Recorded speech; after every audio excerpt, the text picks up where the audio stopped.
Gimmick ng videoke bar sa Laguna sa VIP room na walang kumakanta dahil ang mga babae sa loob nito nagsasayaw at naghuhubad pala.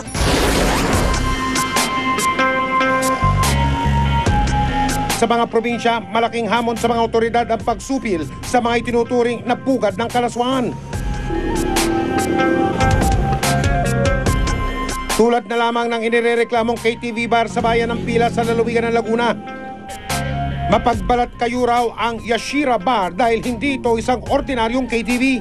Bukod daw kasi sa videoke, may mga VIP room sa loob ng bar kung saan may nagaganap na milagro.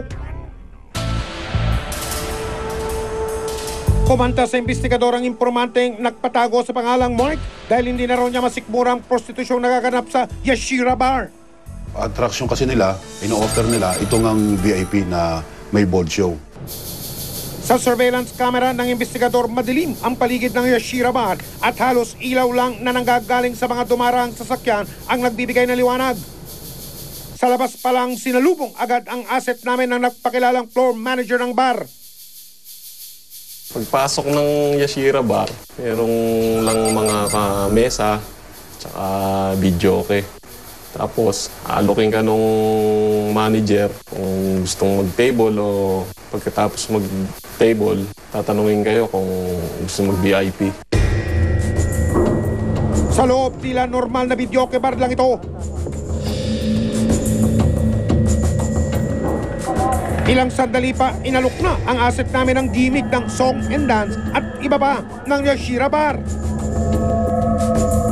Sabi ng babaeng ka-table namin, dun sa 600 price na sa VIP, kahit ilang oras na kayo ron, pwede.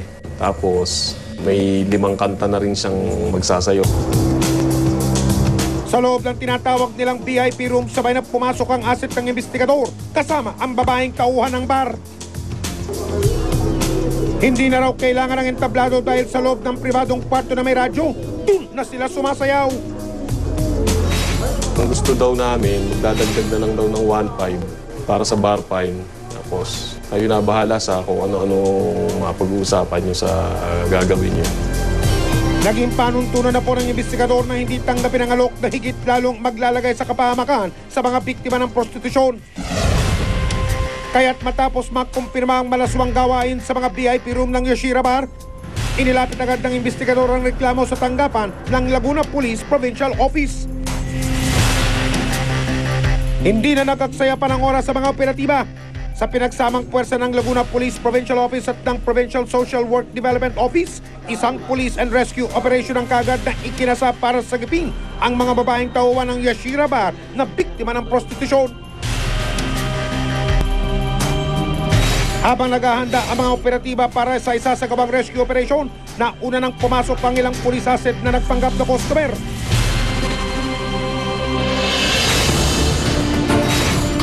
Nang makapasok na sa VIP room ang mga police asset, tumungo na ang mga operatiba sa target area. Habang nakikipagtransaksyon ang mga operatiba sa loob ng bar, nakabantay na sa di kalayuan ng iba pang miyembro ng pulisya. Sa loob naman ng VIP room sa Yashira Bar, nag-umpisa na raw ang pagtatanghal ng mga babae. Patuloy naman sa pagmamonitor ang mga operatiba sa mga nangyayari sa loob ng bar. Nang makumpirma na ng mga operatiba ang reklamo, nagbigay na ng hudyat para pumaspas sa loob ang mga operatiba.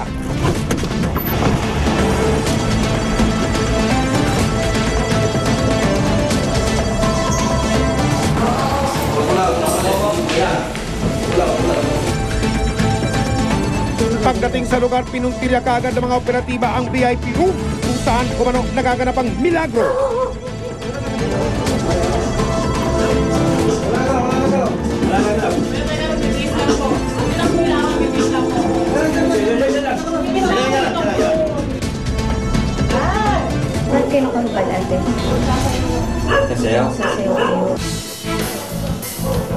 Kaagad kinilala ng mga otoridad at kasama nilang social worker ang mga babaeng biktima ng pananamantala at ang mga dapat managot sa umano'y malaswang gawain sa loob ng bar.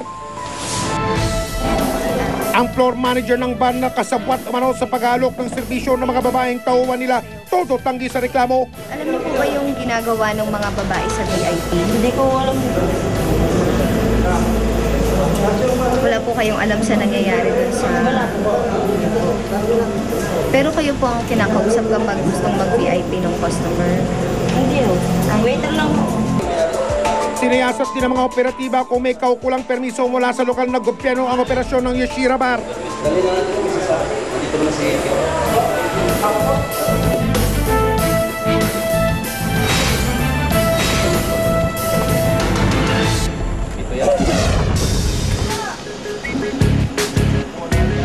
Inimbitahan ng mga sangkot sa reklamo sa tanggapan ng lokal na pulisya ng Pila, lalawigan ng Laguna. Akala-alakan ko lang ho, nagsasound trip lang sila sa loob. Kasi isang taon ho ninyo hindi alam ng ganun nangyayari gano'n. Kasi kung video okay lang ho yan, hindi ho kayo papayag may mga kurti-kurtina doon. Eh, may minsan po si ma'am, may mga customer na gusto nila sa VIP. Ano kung may VIP, mayroon ho bang video okay sa VIP nyo? Wala po, drinks po. Eh, dapat ho, video okay lang. Kung may VIP man, may video okay rin ho doon. Video okay lang ho talaga, walang babae nandun. Itinanggi rin ng isa sa mga nasagip na babae na may nagaganap na prostitusyon sa loob ng inirereklamong KTV bar. Napagkatuan lang po na po. Napagkatuwaan lang. Naloko na!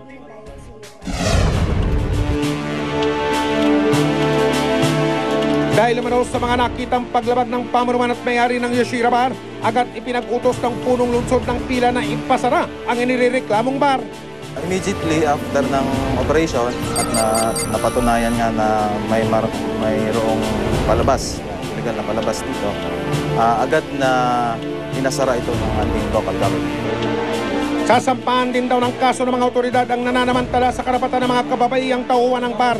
Ang unang kakasuhan siyempre yung nahuli natin, yung dalawang GRO na nagsasayaw ng hubot-hubad.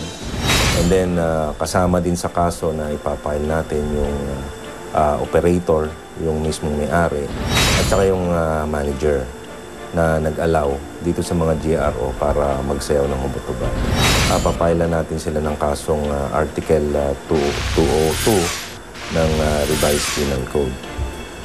Ito yung pagpapakita ng hubot-hubad o kaya yung mga indecency. Hindi magiging madali ang laban kontra prostitusyon kung may mga parokyanong lagi na lang mamumuhunan sa negosyo ng mga mapagsamantala. Magpapatuloy ang kalakarang bawal kung may mga taong nagbubulag-bulagan at nagbibigi-bigihan sa tunay na kalagayan ng mga biktimang kababaihan.